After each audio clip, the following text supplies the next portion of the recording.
gravando. Eu acho que a gente pode começar. Vamos começar então, né? Vamos embora. Eu peço só a gentileza de vocês puxarem o microfone para não dar interferência.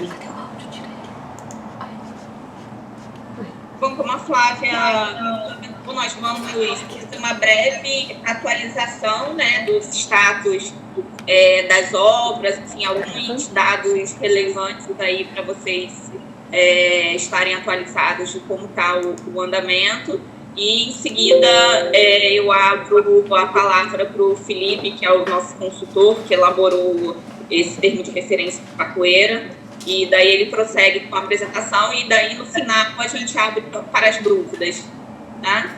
Vocês estão visualizando a apresentação? Bom, pessoal, primeiro eu queria agradecer a participação de vocês. Essa já é a nossa 5ª reunião do comitê. Muitos temas já foram abordados, né? E o tema dessa nossa pauta de hoje vai ser o Capoeira, que foi um tema escolhido por vocês na nossa última pesquisa, depois da 4ª reunião. Então, pode... Bom, essa é a perspectiva, né? A perspectiva da barragem. Então, é aquele esquemáticozinho de como ela vai ficar, o projeto atualizado, com a escada de peixe, o vertedouro. Esse é aquele projeto que a gente já discutiu lá na 4ª reunião. Então, não teve nenhuma mudança, continua a mesma coisa. Sobre o status das obras, né? A barragem de Pedreira, atualmente, ela está com um avanço físico de 41%. Então, a gente já está aí quase na metade da obra realizada já. De supressão vegetal do previsto, 60% já foi realizado. O plantio da APP do reservatório, 73%. E aí tem a parte de obra em si, né, da execução das escavações em primeira categoria, que é a escavação de solo, está bem adiantado também. Escavação de terceira categoria, que é rocha, já foi concluído, então toda a rocha que tinha para ser escavada já foi realizado. As sondagens, elas estão em 89% de andamento também, então assim, já está bastante avançado, quase concluído. O desvio do rio, do canal, né, o canal de desvio, 97%, isso porque, na verdade, ele já foi realizado. Esses 3% a gente considera que vai ser o fechamento dele, né, para o rio passar, voltar a passar pela galeria de desvio. Bom, as estruturas do vertedouro ainda não iniciaram, né? Na verdade, a gente está na fundação ainda, então a parte de concreto do vertedouro em si, a gente vai iniciar ainda. Aterro compactado da parte das ensecadeiras, a gente está em 6%. E a execução dos programas socioambientais, 72%. Tá? Então, a gente está com esse avanço físico aí da obra. Bom, ali são algumas fotos de como está hoje lá em Pedreira. Vocês observam aí a área do vertedouro, a fundação, as lajes, a parte de ferragem das estruturas, da galeria de desvio. Então, isso é como tá o local hoje. Falando sobre plantio, a gente está com mais de 90 hectares executados. Nós estamos com 68%, né, de executado, e restando 31% que são áreas ou que já têm vegetação ou áreas que ainda não foram desapropriadas. Aí são algumas fotos atualizadas dessas áreas de plantio. Então, dá para ver as linhas, nessa primeira foto à esquerda, dá para ver as linhas aí de plantio, e já dá para ver também o desenvolvimento dessa vegetação dessas mudinhas que foram plantadas. É o trabalho de campo do pessoal, a equipe que está em campo. Nós estamos agora com uma equipe própria, sob a supervisão de profissionais especializados. Então, essa foto dá para ver bastante essa parte do trabalho deles, né, de entrar, fazer a roçada, esse trabalho inicial de preparo do solo para receber as mudas.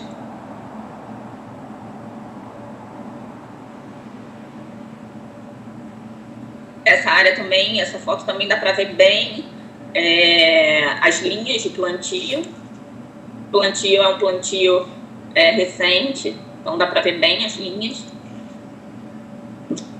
Com relação à desapropriação, nós temos aí 90% já das propriedades desapropriadas, resta 10% dos imóveis que estão dependendo do judicial, né? Então, a gente depende da liberação em juízo para a gente conseguir entrar nessas áreas, mas que não...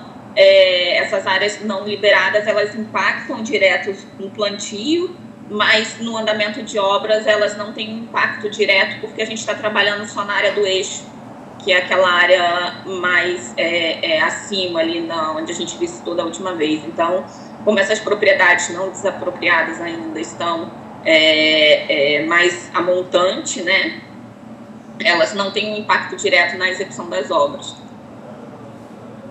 Bom, e aí agora eu vou passar a palavra para o Felipe.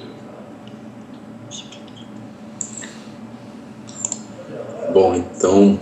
Felipe, posso compartilhar? Pode ir compartilhando. O Felipe foi o consultor contratado pelo DAE para fazer a revisão. A gente teve uma revisão agora do estudo que foi elaborado em 2018, muito em função daquela alteração que teve no projeto, né, no deslocamento do vertedouro. Então, o Felipe vai passar para vocês como foi feito, como foi elaborado esse termo de referência, que já foi protocolado, inclusive, na CETESB. Então, Felipe, pode começar.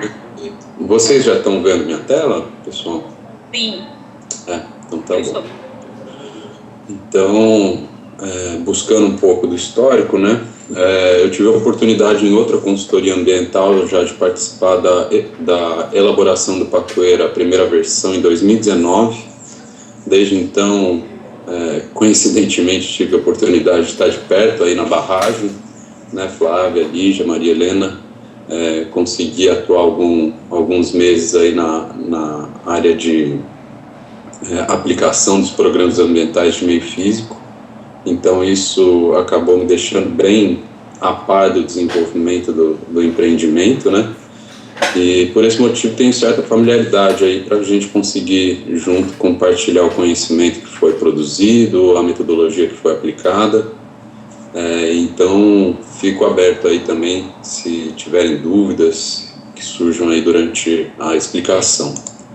Bom, de modo geral, né, a barragem aí Pedreira, ela atravessou então, inicialmente a solicitação de uma licença prévia, que exigiu um estudo de impacto ambiental e a elaboração dos planos básicos ambientais. Dentre esses planos básicos estava ali o Plano Ambiental de Conservação e Uso do Entorno de Reservatórios Artificiais, que gera essa sigla aí enorme, Pacoeira.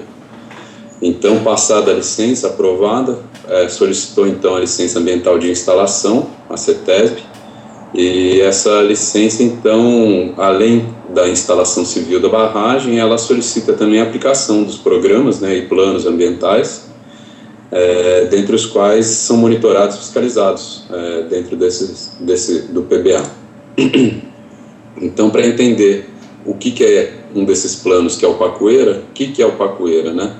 ele, na realidade, ele é solicitado através de uma resolução CONAMA 302, né, instaurada em 2002, e constitui objeto da presente resolução o estabelecimento de parâmetros, definições e limites para a área de preservação permanente de reservatórios artificiais, né, e o PACUERA em si seria o conjunto de diretrizes e proposições com o objetivo de disciplinar a conservação, a recuperação, o uso e ocupação do entorno de reservatórios artificiais. A Lei Federal 12.651 de 2012, né, que traz o Código Florestal, entre outras demandas, ela versa sobre esse tipo de plano, indicando aí que na implementação do reservatório de água artificial é obrigatória a aquisição, desapropriação ou a instituição de servidão administrativa pelo empreendedor das áreas de preservação permanente, né? Indicando aí a faixa mínima de 30 metros e máxima de 100 metros em área rural, faixa mínima de 15 metros e máxima de 30 metros em área urbana. Tá?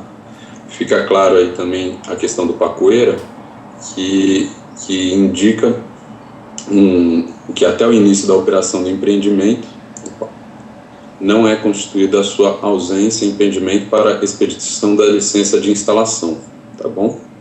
Outro fato também importante que a gente vale indicar aqui é que na implementação dos reservatórios artificiais, o licenciamento ambiental elaborará o plano, né, o PACUERA, não podendo o uso exceder 10% do total da área de preservação permanente, ou seja, permite aí um uso de até 10% da APP do entorno do reservatório aí para usos múltiplos, que a gente vai ver mais à frente. A execução do PACUERA, então, nesse caso aí da barragem de Pedreira, ela obedece às seguintes premissas, né?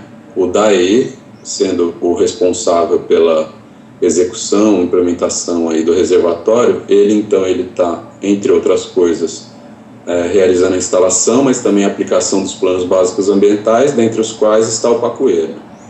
Posteriormente, após a elaboração do PACUERA, isso é entregue à CETESB, né? A CETESB, então, vai avaliar esse PACUERA, vai emitir um termo de referência a partir dessa avaliação da implementação do PACUERA. E aí fica a cargo das prefeituras e demais órgãos intervenientes aí, aplicar como forma de zoneamento municipal, baseada nessas diretrizes propostas pelo plano, né? E fazer o usufruto dos serviços ecossistêmicos que esse plano visa promover. O objetivo do PACUERA, então, é fazer um zoneamento socioambiental a partir de 1 quilômetro do entorno da cota máxima. No nosso caso aí da barragem de Pedreira, a cota está em 637 metros, né? E isso totalizou, no nosso caso aí da barragem de Pedreira, um montante de 1.734 hectares. O PACUERA em si ele é uma base de informações ambientais, vai ser uma forma de gestão integrada e participativa dos recursos hídricos e dos solos do entorno do reservatório, visa promover uma integração dos potenciais econômicos, ambientais e sociais do reservatório, incluindo os aspectos recreativos, isso também é bastante importante, o desenvolvimento das atividades econômicas do entorno com a preservação dos ecossistemas naturais, um zoneamento socioambiental do entorno do reservatório, implementação de mecanismos de proteção da APP, diretrizes de uso e ocupação do entorno para usos múltiplos das águas, com a manutenção de sua qualidade, um zoneamento também do corpo hídrico, ou seja, do espelho d'água, e, por fim, um processo de fiscalização das atividades do entorno, mantendo as condições adequadas para a operação da barragem, assegurando o prolongamento da sua vida útil. A metodologia que foi utilizada pelo PACUERA, ela atravessou então a avaliação dos aspectos do meio físico, né? Então dados de geologia, geomorfologia, declividade, tipos de solo, suscetibilidade erosiva, também do meio biótico, né? Avaliando as áreas de preservação permanente, o tipo de vegetação, e no meio socioeconômico avaliou o uso e ocupação do entorno aí do reservatório. Então, a metodologia, ela pega cada um daqueles itens e avalia de maneira semafórica aí as fragilidades. evoluindo de fragilidades muito altas, né, numa avaliação de potencial maior fragilidade aqui 5 e menor fragilidade 1, certo? A seguir a gente vai ver então como foi avaliado cada um daqueles itens do meio físico, biótico e socioeconômico. Então, aqui vou passar um pouco mais rapidamente, mas só para indicar como que é então a metodologia utilizada, a gente pega cada um dos tipos de unidades geológicas, geomorfológicas, ou seja, tipo de relevo, tipos de solo, e vai avaliando conforme aquelas notas de fragilidade ambiental. E daí a conclusão da avaliação de cada tipo, de cada item, né, de meio físico, meio biótico, então a avaliação aqui da presença ou ausência de APPs e do tipo de uso e ocupação, além do tipo de vegetação aí presente, proporcionou que a gente tivesse então uma unidade de medida para ser calculado cenários onde as fragilidades são maiores ou menores, né? E a gente busca aqui então um cenário onde houvesse tanto uma conservação quanto um respeito ao contexto já pré-existente antes do enchimento da barragem. No cenário 1, a gente avaliou aqui que houve um cenário de maior descompasso com a realidade atual. Ele ficou muito conservador, né? A gente precisava de um cenário um pouco mais brando, que possibilitasse um uso mais cooperado da sociedade aí no entorno. O cenário 2 ficou muito próximo da nossa realidade, permitindo que a gente estabelecesse, então, unidades ambientais homogêneas que dialogassem mais com o que existe hoje no nosso contexto de ocupação, mas também que fosse possível recuperar e preservar melhores as áreas. E o cenário 3 ainda também ficou um pouco mais descompassado aí, não estava retratando exatamente a realidade local de hoje. Então o cenário escolhido foi o cenário 2, né, na avaliação desses métodos matemáticos aí de comparação, e a partir desse cenário 2 a gente passou então a fazer o zoneamento socioambiental. O zoneamento socioambiental ele é dado então no entorno do reservatório, onde a gente tem as seguintes zonas: zona de segurança do reservatório, zona de proteção permanente e ambiental, zona de recuperação e conservação ambiental, zona de ocupação especial, zona de ocupação antrópica, zona de controle especial e zona de uso do reservatório. Esse daqui foi o nosso mapa de conclusão aí dos zoneamentos. A gente nota na margem de Campinas uma grande área destinada à zona de recuperação e preservação ambiental, e recuperação e conservação ambiental, dialogando aí com o zoneamento, o plano de manejo da APA Campinas, onde aí a gente tem a zona de cisalhamento Valinhos, né, que é uma área que, segundo o plano de manejo, a gente possibilita uma alimentação do substrato rochoso aí onde é recarga de aquífero, certo? Então a gente tentou fazer esse diálogo com o plano de manejo da APA Campinas.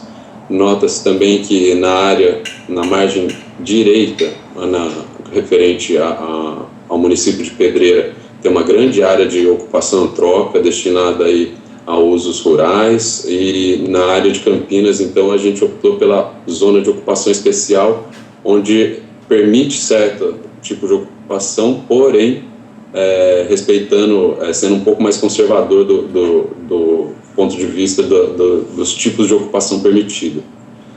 Tem uma zona de controle especial, que é destinada a uma área industrial, a jusante aqui. A gente tem que respeitar o que já estava previamente ocupado na área, né?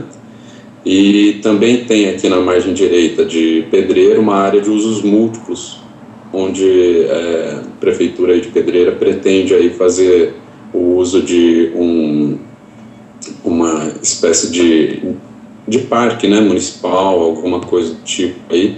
A gente já fez uma mapeamento dessa área aí, pensando já naqueles 10% da APP, né, que é possível de ser ocupado. Então aqui está indicando, né, quanto de áreas, hectares aí foi mapeado, zoneado para cada tipo. Verifica-se aí que, grosso modo, a gente busca, né, uma maior área destinada à proteção permanente ambiental, à recuperação e conservação ambiental, né, justamente para tentar promover os serviços ecossistêmicos operando aí de maneira mais coesa e refletindo aí na qualidade das águas do reservatório, né. Em seguida a gente passa então a explicação de cada tipo de zona, né. A gente tem os elementos trabalhados, as referências locacionais da zona, a legenda cartográfica, né, e a área aí gerada. No caso da segurança do reservatório, são as áreas interditadas para uso, buscando o aumento da segurança da sociedade. Isso é bastante importante de deixar claro. Então, são as áreas ajusante a montante do reservatório, né, e é restrita a embarcações e banhistas.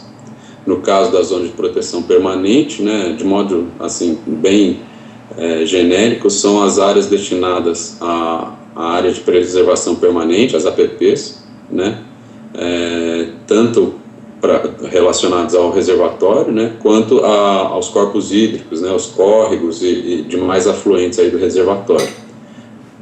No caso da zona de recuperação e conservação ambiental, já introduzi, a gente busca então dialogar um pouco com o plano de manejo da APA Campinas, destinando essa área à recarga de aquífero, né.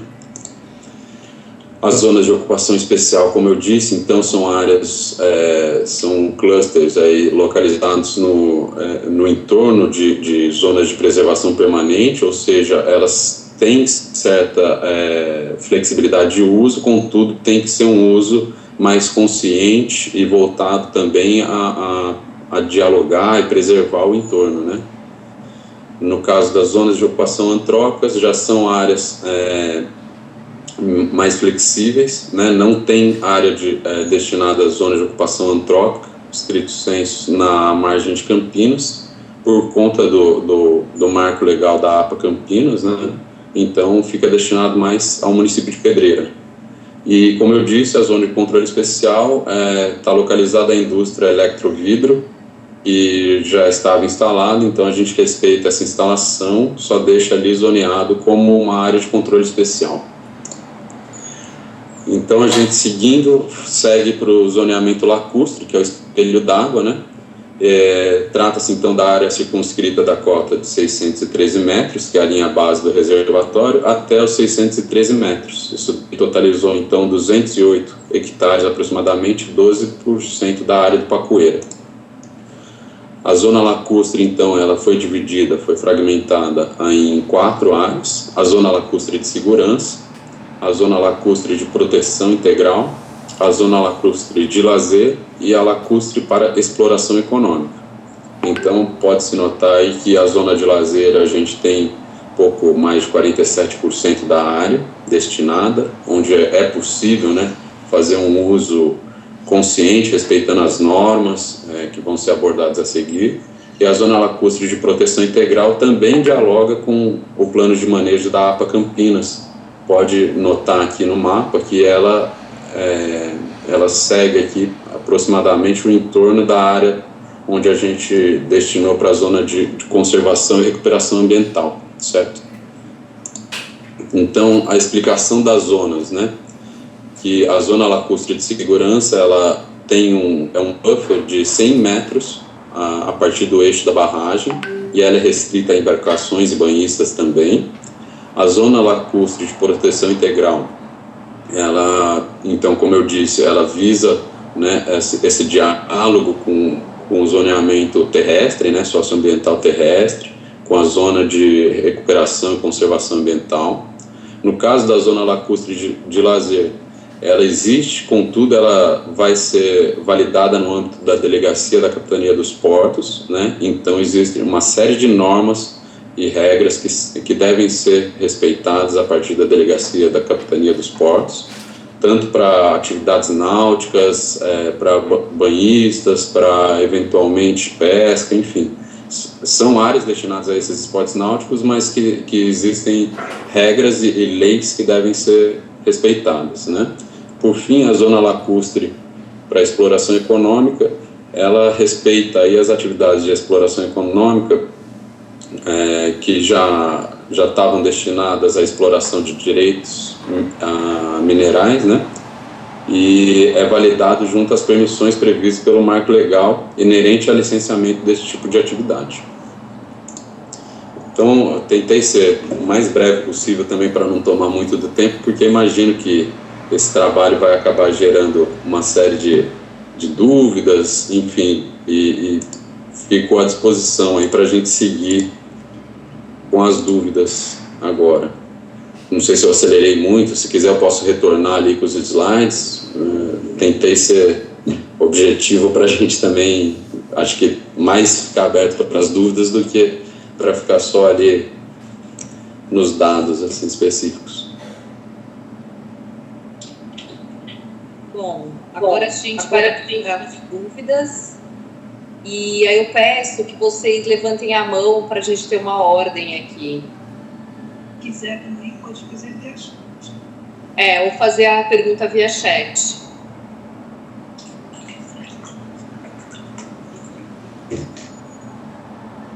Cláudia? Pode fazer sua pergunta, Cláudia. Então, vamos lá. Primeiro eu tinha perguntado ali no chat, para o pessoal do DAEE, lembra que além do plantio das APPs, tinha um trabalho que vai ser feito nas propriedades particulares que a Secretaria do Verde indicou como áreas para fazer corredores ecológicos? Isso. Eu gostaria de uma atualização de como é que está, porque eu sei que está junto com, eu não sei se o Ministério Público já está atuando, porque o Dr. Rodrigo disse que se houvesse algum problema, né, de viabilidade dos proprietários, que ele estaria junto fazendo esse enfrentamento. Então, Cláudia, é o seguinte, nós entramos em contato com os proprietários, fizemos os projetos, tivemos os aceites desses proprietários e enviamos tudo à CETESB, porque a CETESB precisa aprovar esses projetos. Tiveram alguns que, algumas propriedades têm TACs, que são termos de ajustes, né? E eles precisam ainda avaliar. Então, na verdade, hoje, esse processo está parado na CETESB. Faz tempinho, isso daí nós vamos cobrar. Inclusive, nós, semana passada, protocolamos um ofício junto à CETESB solicitando celeridade nesse caso, porque também os proprietários estão esperando, né? Isso. E, então, realmente, a gente está na mão da CETESB esperando essa aprovação, que assim que eles aprovarem... Já faz quase um ano, né, Suá? Quase um ano que a gente protocolou os projetos e o aceite dos proprietários e está parado no jurídico da CETESB em função dessa situação do termo de ajustamento de conduta, dos TACs que existem em algumas propriedades. Então, que eles ficam, os técnicos, né, eles não podem anuir sem ter antes um parecer do jurídico, apesar do Dr. Rodrigo já ter encaminhado um parecer favorável na restauração dessas áreas, mesmo elas tendo um TAC a ser cumprido. Mas, enfim, tá na CETESB, a gente acho que já tem uns 15 dias, né, Flávia? Tem uns 15 dias que nós protocolamos um ofício na CETESB pedindo para eles priorizarem essa análise para a gente poder contratar os projetos. E aí, se, Cláudia, se o Congeapa puder até dar um apoio... Então, o que eu ia pedir, se vocês puderem me passar esse número do protocolo que vocês encaminharam, porque aí a gente vai na mesma linha, entendeu? A gente pede a mesma celeridade do Congeapa, né? E como a gente tem o apoio do GAEMA, eu acho que não está difícil de resolver, não. Não, a gente te passa e daí vocês fazem uma pressão daí desse lado e a gente precisa aqui também tentar liberar logo, porque é nosso interesse contratar esse ano ainda a execução. Então, e para a gente, enquanto criação desses corredores, é super importante, né? Exatamente. A gente já está com uma app que já está avançando aí, né? Então vai contribuir demais Então, para a região a criação desses corredores. legal. Então tá bom, agora eu vou entrar. Como é que é seu nome mesmo? Desculpa. Felipe. Desculpa, Felipe. Vamos lá. Claro que é um assunto super complexo que a gente tem que estudar mais a fundo, são muitas zonas, né? Eu lembro que quando a gente fez o programa especial, né, da área do entorno, que consta do plano de manejo, eu acho que o Felipe já teve acesso, né, no anexo do plano de manejo. A gente ficou muito preocupado, e assim, essas zonas, elas são específicas para o Paquera ou foram criadas para essa barragem especificamente? Não, então, a construção do Paquera, infelizmente, no Brasil, ela enfrenta uma série de delicadezas, que é o seguinte: a gente não tem um método uniforme para todo o país, né? Então, até pela grandeza do nosso país, né, a gente tem uma amplitude, uma quantidade de biomas, de realidades de relevo, unidades geológicas muito grande. Então, infelizmente, essas condicionantes ambientais não proporcionam que a gente tenha uma metodologia uniforme, certo? Então, a gente acaba se baseando em alguns casos aí onde foi utilizado um zoneamento, e a partir desse a gente tenta ajustar para cada caso aí, né? No caso aí da barragem de Pedreira, eu assim, aconselho fortemente a leitura. É um material bem denso, principalmente agora nessa última revisão, né, Flávia, Lígia? Ficou ainda mais robusto aí o plano, porque a gente tentou conciliar dados dos programas ambientais que estão sendo utilizados durante essa fase de instalação do empreendimento, né? Então, dados de clima, dados de qualidade de água, tudo isso está ali disponível e tentando tá dialogando com esse plano ambiental. No caso, aí, para vocês do Congeapa, a gente, então, buscou, sim, fazer esse respeito, né? Fiz questão de frisar, sublinhar aí durante a apresentação, e não só com relação ao Congeapa, a gente buscou também conciliar, por exemplo, tem um projeto de corredores da onça pintada, né, ou alguma coisa do tipo. Então, tudo isso está previsto, está descrito durante a elaboração. Então, eu tentei fazer de uma forma um pouco mais acelerada a apresentação, justamente para não entrar nos pormenores e não criar, na verdade, mais dúvida, que assim não é essencial aí para a discussão, né? Para a gente discutir um pouco mais justamente dos zoneamentos, mas assim, a forma como é elaborado, ele é bem assim, denso assim, e tentando respeitar todas as particularidades. Tá? E esse material assim mais completo, porque hoje é uma apresentação somente, né? Esse material vai ser disponibilizado para a gente. Primeiro ele vai para a CETESB para ser aprovado, é isso? Ele já foi para a CETESB, já foi protocolado na CETESB, faz também uns 15